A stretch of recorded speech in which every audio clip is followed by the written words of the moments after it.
they'd send us off to blow up some caves or something. But sometimes we'd come along the bottom, and here would be trout in the bottom underneath. And Darius and Hatch would each, I was the youngest, they'd each take a leg, and I'd have my hunting knife, and we'd see the white fin of the Dolly Varden, big trout like that. And he would just see the overhang of the grasses and the mud would be hiding the fish, but I could just see the lower fins. And so they'd push me down in, and we'd be hungry for some fresh thing instead of sea rations or 10-in-1 rations. And so they'd push, I'd get down, my head and shoulders would be underwater, and they wouldn't let me up till they saw that fish stop wiggling. So I knew they were going to do that, but I was the youngest guy, and they were toughies. So they just pushed me up. But when I'd come up with a fish on the end of my knife, they were very happy, and we could cut nice steaks off it. We didn't flay it this way. We could cut it because the steaks would be that big and that thick, and we'd have fresh fish. That was in a stream only about as wide as the couch. What outdoor activities do you still like to do today? No, skiing and diving, a lot of diving, snorkel diving, because that kind of just a continuation of things we used to do, shooting fish.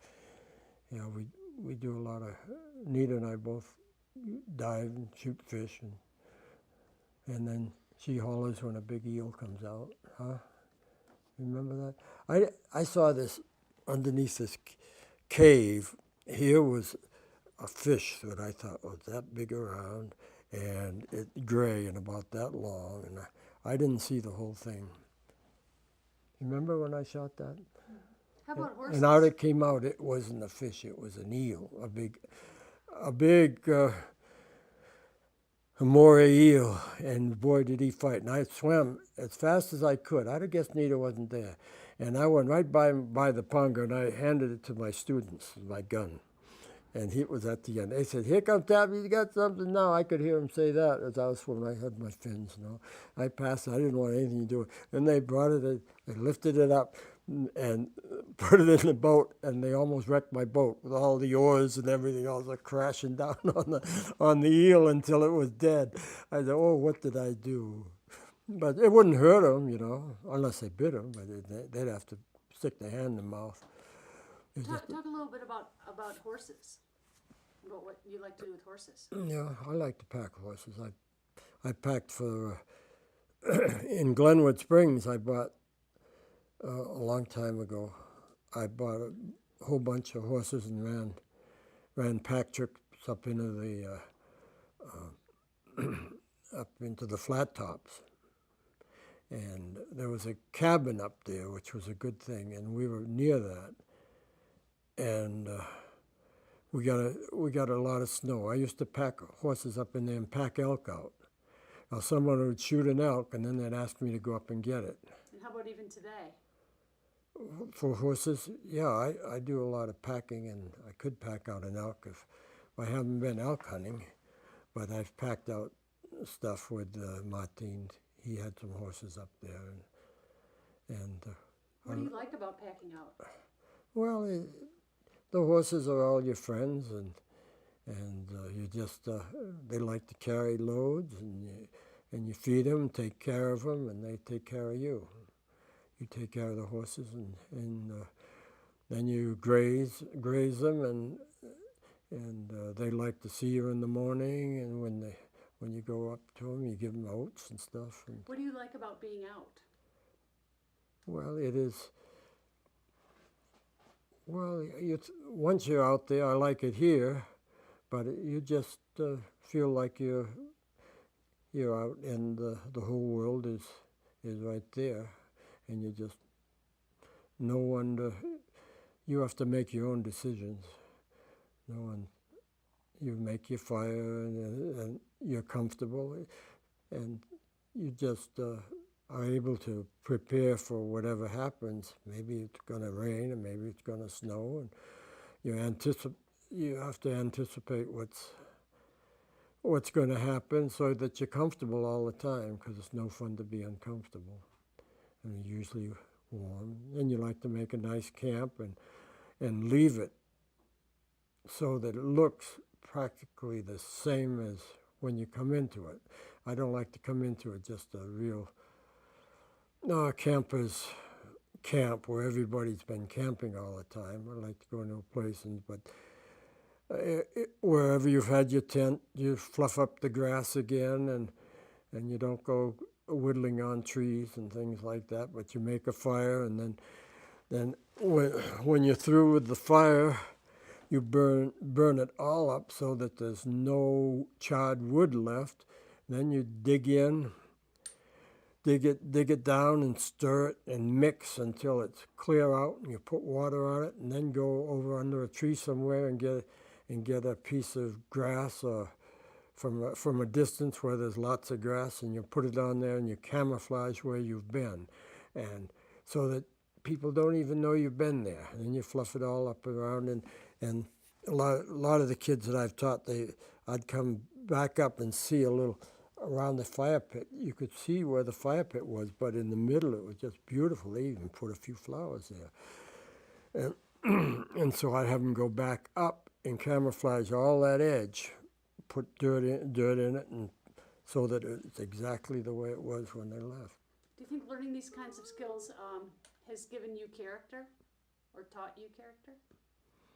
Yeah, well, I just, maybe, yeah. Because I always try to do that. I try to make everything, leave it the way it was. I think Paul Pitzel helped me with that. Maybe that's just the way I started in the wilderness, because I'd come up onto a place where people had been camping, and it would be a mess. There'd be just black fireplace stuff all over, and then I could see where they tried to put it out with water, and then they'd throw the black sticks away somewhere. But the best thing is to keep the fire small enough so that it can all burn up if you have a lot of people. But there's some places where hundreds of people come in. You can drag in a big log, and the Forest Service has made preparations for that. They put benches around and all that. But in the wilderness, it's nice to have just a nice little fire, and then camouflage it so it's right back to the natural habitat. Now that's all the questions I have. Can you think of anything else that later on you'll say, boy, I sure wish I had said this or that or whatever? Well, maybe the way you bring the kids into the mountains, the way you hike the trails, and so that they don't get careless and hurt themselves.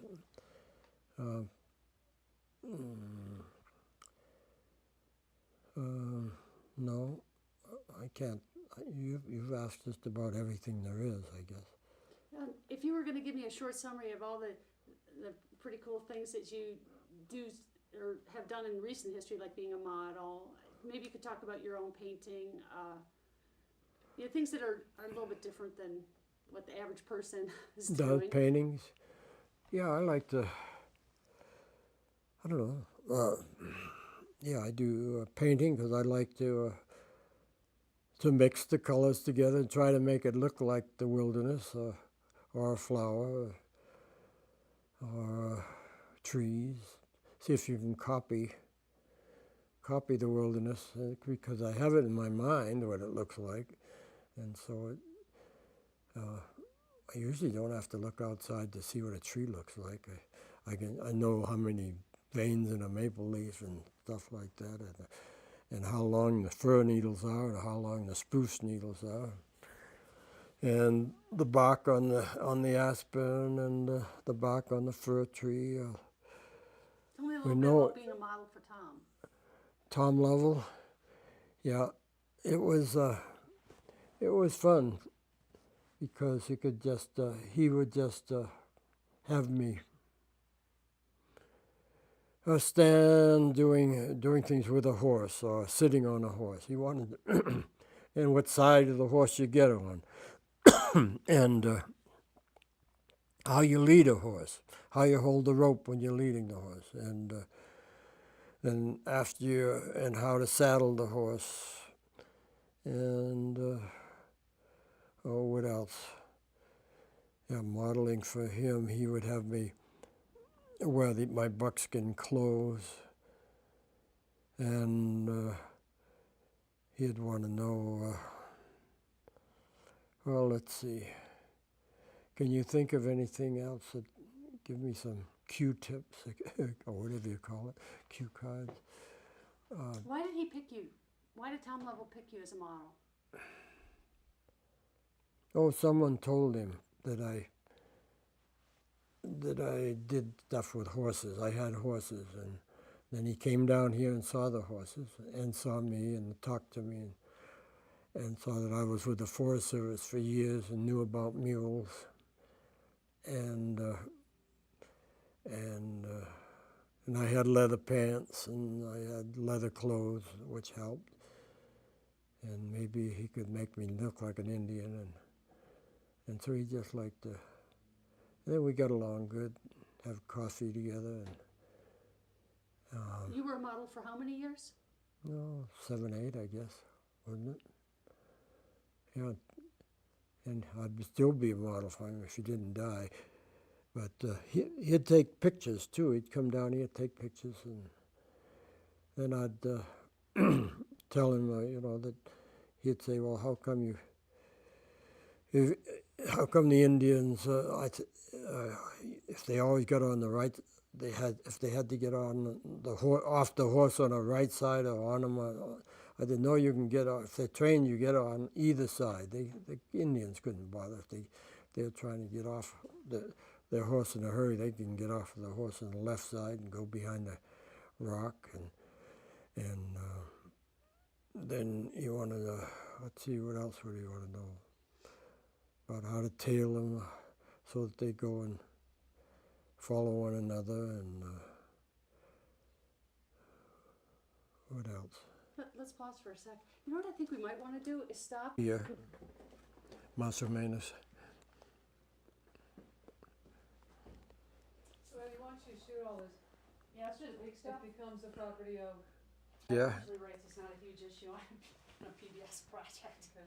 Yeah, it's not really a money-making venture. Sorry to say. Well, You could probably make more money in a popcorn stand. So you're going to be on a. it's public broadcasting, it's Channel 5 television. Is that your? Yes, closest like out was just a horse and. Oh, maybe we can get a tap on it. film of it. Okay, well, Tom Lovell came here, and he wanted to get a picture of me with Cisco, and he made a big picture. This is a photograph, isn't it? Or is this a real painting? It's a painting. It's a photograph by Wayne Wolf. that Tom- Oh, Wayne Debbie Wolf. Lovell did for you. Oh, you tell him. I forgot. Yeah. So Wayne Wolf did that. What? And he's a student of Tom Lovell. What actually says Debbie Lovell on the credits? The photographer who took the original Oh, got it. photograph was The pho- Wayne Wolf. Oh, got it, okay. The artist was Deborah Lovell, the daughter of Tom Lovell. How about if you just do a really, really slow pan, right, and you can go off the photo, or off the, You want to see? Yeah. Well, that was a long time ago. I haven't painted much since. Just everything's full of paintings, but well, you got some terrific stuff. well, there's that. Who took that one? Oh, that's a painting too. That's a photograph. Yeah, but they made a painting out of it.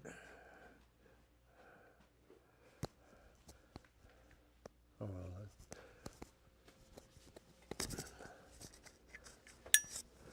I'm just getting into it here, telling you that. It's kind of.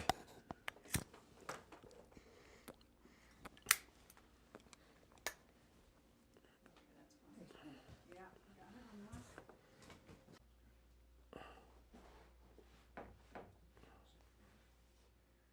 And if you could do just, you don't even need to do zoom on this, but if you could do it at the tightest focal length with him, see how he's center?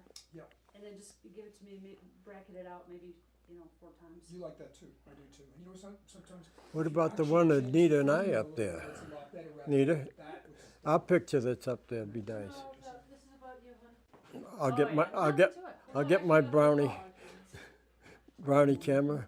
No, that's in Alaska, skiing breakable crust. And I'm making a Skiing in Alaska? yeah, there at times, but I know that's the place where nowadays they helicopter folks to the top of peaks yeah. that you can't get to otherwise. Mm-hmm. Half the bottom one is Alaska, the top one is Montana? Yeah, Whitefish, Montana? yeah, big mountain. From the top of they've got a lift up there now, but I hiked up there to get that. And then Lacey had a photograph studio, and he hiked up there with me and took the pictures. I skied down once off to the right. You can see a track there down off to the right, and then I hiked back up and then skied. And he wanted to he told me where to turn. You earned that, didn't you? You earned Yeah. that run. Yeah. But then I kept going. He wondered where I was going. After I made the next turn, what was so good, I kept on going down. Powder snow up to your knees. And Okay, you can talk now. okay, I skied down once before. They wanted to take a picture to have in Anchorage. There was a sporting goods store. And so they wanted a picture of me making a turn, and so I happened to ski down in breakable crust first, and then I climbed back up as soon as I knew I could break through it, and I'm breaking through it with the weight on that lower ski. What year is this? Who? The year? That's during the in the 40s, and I can still do it. And that's breakable crust. See, I'm making a counter motion first. This is the old Alberg technique, where you have a lot of force. It's not that dainty with Vedlin stuff. And then you cut down through it, and you can even ski this with a pack when you ski this type of stuff. You keep your skis, you don't keep your skis right tight together, about 6 inches apart.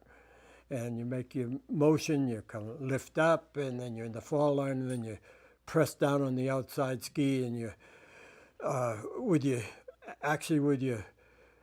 ankle first, knees next, hips, and then the shoulder, and that breaks the snow. What's your opinion about that dainty Vedling stuff? I think that's like dancing. You might as well go dancing. But this is, if you're in, they couldn't Vedel in this. Maybe some of the guys would say, oh, yes, we can. I But was having a beer with Nelson Bennett. yeah, Nelson was, he's a good skier. oh yeah, Nelson's great. Because I just skied with Johnny Woodward out at Keystone. Yeah, And Nelson was dissing him. He goes, that guy doesn't ski. Woodward doesn't ski. He races. yeah. The ultimate put down. The same Yeah, way you can said be- Diss like Vedling. I was mostly a skier, but I did have to race. And it used to scare me. But I did think, considering Nelson Bennett was an Olympic ski coach, for him to diss an Olympic skier Yeah. by saying he doesn't ski, he races, I thought, well, Yeah, he he's skied. he was the Olympic ski coach. Why would he diss another Olympic racer? I don't know. He and Ed Bennett too. Ed was a pretty good skier. Everybody at Sun Valley was good skiers, and I was kind of a kid. Well, you want to hear something really interesting? I went over to Breckenridge and looked at the tent clouds. You know, the Appalachian Trail hut. Oh, sure, So we took the trail that was up to Appalachian Trail hut. the Sherburne Trail. Is that what that? Yeah, it wasn't a very hard trail. I mean, it's a No, the straight Sherburne Trail is good. But then to get to the top, Lowell Thomas, you've heard of him. I had walked up. He photographed me coming down Hillman's Highway. Oh, really? You know, Hillman, it's off to the left from the top. Maniacs. I came down there, and I was skiing, making nice turns, small turns. But then as I got down lower, I was making big turns, and he photographed me. And then I saw him in the shower, and he said, "You the guy in the red sweater?" He said, "I've got you coming down Hillman's Highway. I said, yeah, that was one of my best runs. I didn't fall down. You didn't fall. Is that your qualification for a good run? You didn't fall down? No, good form. And not falling down. Most people make a real effort not to do that. Well, then you don't ski as good. Exactly, you don't ski as good. That's right, absolutely. There's a story about a famous ice hockey player that only to reach up to a certain point, his coach did the landmark form, the S training, came back afterwards, the guy started falling down. I said, what's the coach going, what are you doing? He said, hey, I've got over my fear of falling. He went on when I'm too cold. Oh, you're kidding. No, Yeah, I guess you gotta get over you that. have to get over it. What that you saying? Hockey? Yeah, I played hockey. I'm not surprised, why am I not surprised? Yeah. What didn't you do? He got hit in the shins with a puck and he went in to see the doctor and the doctor says, you got hit with a puck in the stands? He said, no, I was on the 70s. I guess I got older, yeah. I don't feel like I got older. Now here's my granddaughter. Got a picture of her. You know, it's interesting. When you dress like this, you obviously look very Native American. Then there's a picture, I guess, did we bring it in? It's where he looks like a Sherpa. Next to her, Uh, to the right of him on hanging on that rope. You can't see him. no, it's one more. It's in your kitchen. You sure that's not it? Maybe it's the one up there. But you, Well, when I have all the ski clothes on and stuff, look different. Geez, well, I didn't realize I had so many pictures. You see Paul and me here? Paul Petzold. yeah, I thought I'd shoot that too. Yeah. Yeah, that's a good one. He died. Tab, tell me a little bit about this picture of you modeling for Tom Lovell.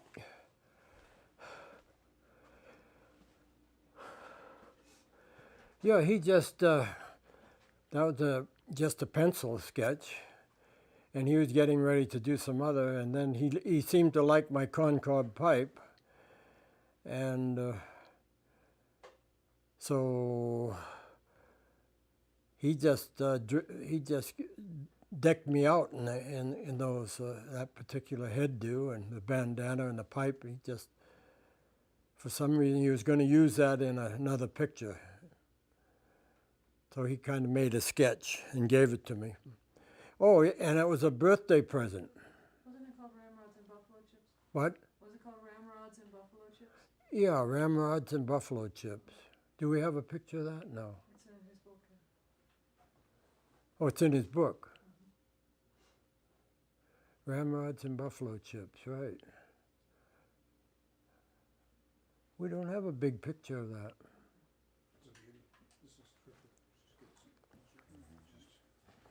Oh, here it is right here. Fridge again, since we're getting some descriptions of this. Yeah. Yeah, Maybe it wasn't. We can Right, call right. it, Yeah. tell Abbie that. We I can tell use you what the they titles of call these later. black press. Oh, yeah, great. or, You can I do mean, stuff really- on. you know, just the You got fact more that detail it's a on level would Amazing. be. On the you know, Instagram. probably- It's a level piece and, a jumpsuit. There we go. This is, he called it a jumpsuit, what I was wearing. A cowboy jumpsuit. I have to call on Tom and have him send down a message. That's how you come down a diagonal slide. What year was this, do you think? Oh, just 20 years ago. At Camp Stony, wherever that is. Okay. Look, or is that just a smudge on the photo? Yeah. No, I was too innocent to get to have anything Yeah, that's a like cute, that. that's a That's very, how it's consistent. why'd you run away from home? Oh, I wanted to go skiing at Sun Valley, and I knew every time I mentioned it to my mother, she said, "No, you got to stay here and make some money, work in the bakery and stuff." So I just took my skis, put them over my shoulders, and took off and got some rides with a trucker right away. And then I found myself way far from me. Did you finish? No, she just sent me my diploma. She said, "You never come back." Yeah, she was a teacher, and she was a neighbor too. Howard Johnson. I worked for her father in the patent shop, and cleaning up and then sanding and stuff like that, and putting shellac on the patterns. Well, you got a diploma from the School of Life. Tap, look at this picture of you and Horace Quick. Maybe you can say a few words about it. Well, we were both skiing. He's got a ski outfit on, isn't he? Yeah. Yeah, we were both skiing and we're down at Winter Park, Colorado. What? It's called Eldora. Oh, Eldora. We're at Eldora, not Winter Park. Eldora ski area, and I was skiing, and he was skiing fairly well. He wasn't skiing fast. And then we got together at the bottom, and people just wanted to get a picture of us, and we wanted the picture, so... Would you consider Horace Quick sort of a significant What's person in the outdoor? Horace Quick taught me about everything I knew to begin with, and then I went on from there. He and I were together in the Army, and he took me under his wing, and we camped together when we were on bivouacs, and he skied, and then I started getting better and better, he skied always the same, and he was about 10 years older than me, which I thought so I said, and if he wanted his own way, I'd say, oh, he can have his own way. He's older than me. He's only 10 years older. At the time, he seems like it's a lot older. He seemed like my father. The same way Paul Petzold and Horace Quick mentored you, do you feel like you have been a role model and mentored other people? Yeah, I guess so. Yeah, people have tried to do the things and tried to be decent and not try to get people in trouble. Yeah. What does being a mentor entail? Well, just doing things right and teaching properly, and just doing things that they approve of and that I think is right. Oh, Paul Petzold, you want a knife? I'm gonna pause now. Oh, just a fumarole would be very small, but it'd come up steamy, and then as I put the ski over it, it just turned into a little bubbly water. But I could still rub Clister on it and ski down.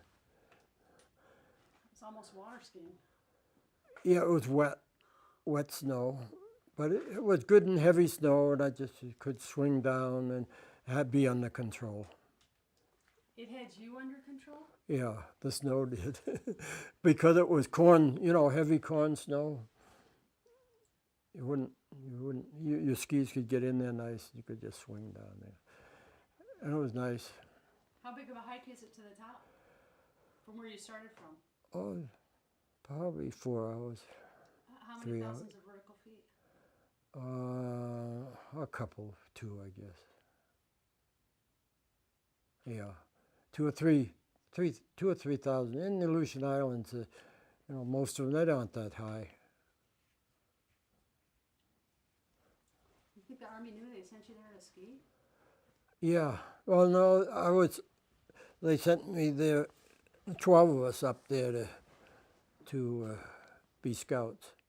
So we weren't always scouting, and we could go do stuff.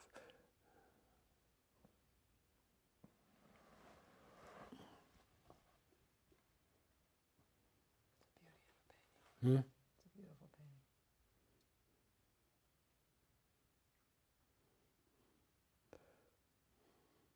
So when do you guys leave for Baja? Hopefully the end of next month, we get it all together. And Hurricane Javier hasn't blown the house. Yeah, it's quite a year, isn't it? By then it's nice where we live. It's what?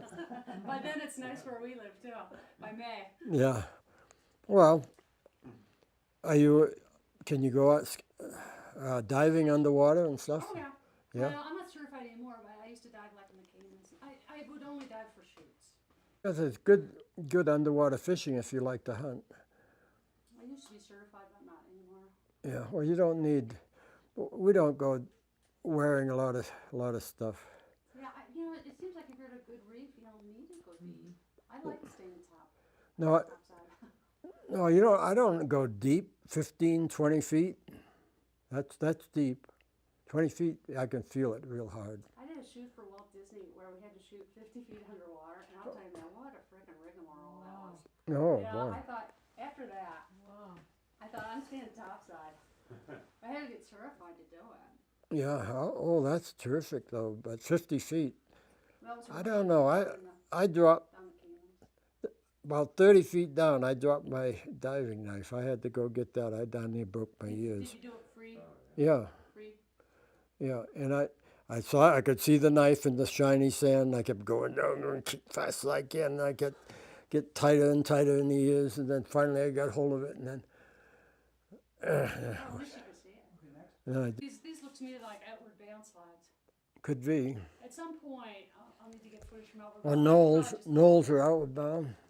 Sorry? It could be outward bound. Looks like outward bound. At some point, I'll need some outward bound footage, but I'll just call them direct and get some footage from them. They probably have like some ropes course footage and, Yeah, I'm sure they got a bunch of stuff. Yeah. yeah. You Oh, know, here's a yeah, Tom I'll Lovell. have a bunch of Where stuff. did Outward Bound begin? In Marble. Or- Well, in England, Yeah, in the States where did it? Marble. Oh, Marble, Colorado? Yep. Colorado. That was the first one. I was the first instructor. And You feel like you had a pretty charmed life? a lot. I did a lot, I guess. Yeah. Yeah. It's charmed. I didn't get hurt anywhere along the line. Did a lot of rock climbing. Yeah. Every single person Yeah. in there? Again? Yeah. Okay. Well, you didn't have time to go get a bunch of guys. Since you could paint, if you're a painter, you can do it. Change.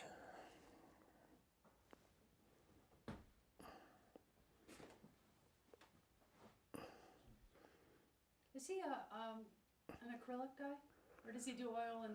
Oh, sometimes he'd do the acrylic first. He'd probably do 2 or 3 paintings of the same thing until he got it right, until he got the right composition. And that's how he taught. And he did pastels too? Yeah, his little ones are pastels and charcoal. And those were his tests, and then he did them. Was he also working oil on canvas too? Yeah, oh yeah, that was, So he's kind of worked in a bunch of mediums, didn't he?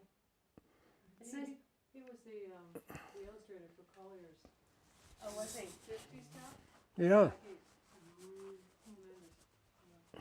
Back from the good old days when magazines actually had illustrators. Absolutely.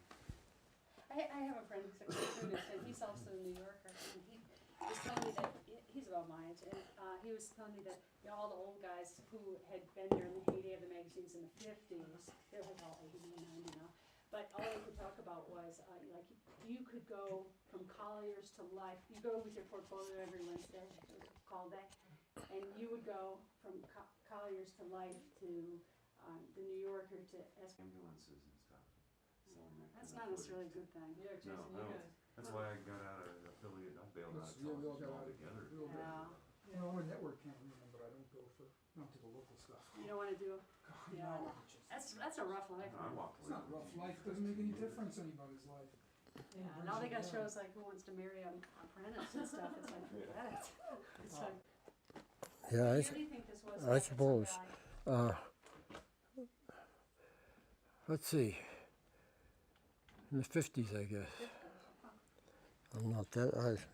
In the 40s, I guess I was still doing the 40s. Okay.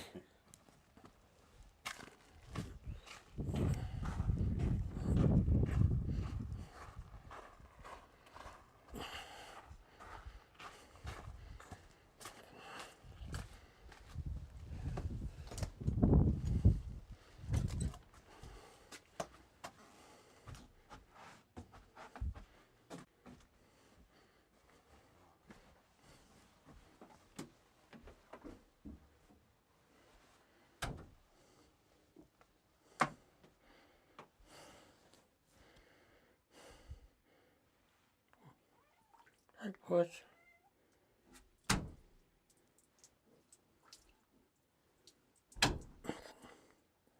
Need to push.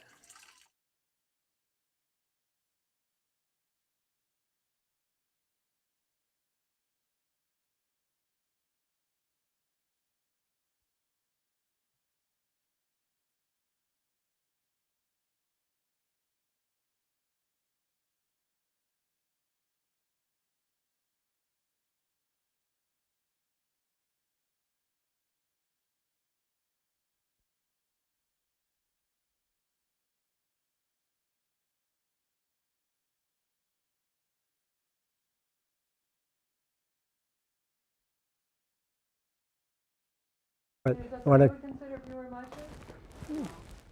You wouldn't, Because the reach of both of our projects isn't gonna be that tremendous at anybody's, it's a scoop for anybody. Hey, you didn't get a To be pic. honest with you, okay, more well, publicity is better. I don't know how to, Didn't get a picture of my pussycat. Yeah, you're killer. He gets rabbits as big as No way. him. Yeah. Really? And then just drags them. He has a hard time dragging them. And you need help. so he needs a bull and. The other thing. Right, they have Kitty? is You Small, need a partner, huh? small 4x6s. What year was this Okay. picture taken in town? Oh, that's taken in England. When you were, I went to England to go to the Outward Bound School and to bring back. What about this picture right here, where you're on, I assume this is you on skis? Yeah. Let's see. Upper right. Me Oh, yeah, I see it. with my feet that wide apart. Let's see. You were just leaning over there. Oh, And I get it. Better put on my glasses. Where'd you get those Betty pictures? gave us those times, Oh yeah. yeah. Is this, you striking a pose up in Massachusetts or North Conway, or? Gee, I better put on my glasses if this is gonna. If we're gonna give you a quiz? got any? Here's this one. Oh, that's nice. Yeah, it's very nice. Yeah, Oh, these glasses. These glasses will work. Here we go, the history of. I don't wear glasses too much, but I'll just put this on. Oh yeah, this is in New England when I was a kid. Yeah. Where were you skiing? Oh, that on Locks Hill. Yeah. Geez, I was only 18 then, about. And then here, my father is here too somewhere. Where'd you find these, Anita? What, I raided your phone. I can't see. through Okay, now, top. Sweet Pea, Wait a minute, I you're just better wanna towards see. the window. I'm gonna have to move you over. I gotta see what. But I did take Yeah, a this picture is of where walking, so- my father used to take us all out. Maybe he took the picture. Here, have you stand right here. Okay, now say it. Yeah, my father would take us all out. Employees from the bakery and other people would all go on a hike and a ski hike, and they'd take their kids, and we'd go up and make a fire and cook wieners and eat the wieners and sit around the fire, and then put the fire out and ski down. Just ski out, usually more or less a flat area. Yeah, I haven't seen that picture for a while. Oh.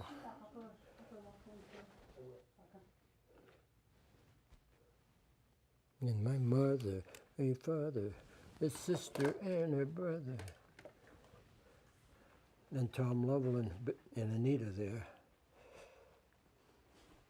Oh, yeah, I saw that. What's that? Uh, Oh, that's a picture I made of one my. of your early camps. Try to guess. Does that look familiar as one of your early camps? Yeah. And automobiles, motorcycles, and all that. I just think of wilderness more. But in some ways, do you think you were ahead of your time? Ahead of my time? No. In Oh, regards to maybe. the wilderness? Hmm? In regards to people's appreciation of the wilderness? Oh, yeah. Yeah, I appreciated the wilderness before. All the time I was out there. I was probably some of the first ones, besides Paul Petzold, that would take care of your camp and leave no trace. That was one of his sayings. And so it had got to be mine. You saw those pictures there? Yeah. Recently? Yeah, that was just the other day. Is there another picture that you? Yeah, I have a couple. Is this you and your sister here on the bottom? Yeah. That, I got shots of that. that little boy and girl? Have some burritos if you want. Sure. Yeah, I mean, yeah. that We'll go in sounds the, then we can go in the house and. Once you Right, then finish we'll all this, are you done, or? good. Just like to do some horse thing. Oh, cool. Oh, you're gonna make the weather stop? Oh, Oh, no. cool, then I'll make a long lunch, right? Well, Because it's it seems like it's just spitting. it's raining out. Spitting. Spitting. Oh, good. You need some shots from outside?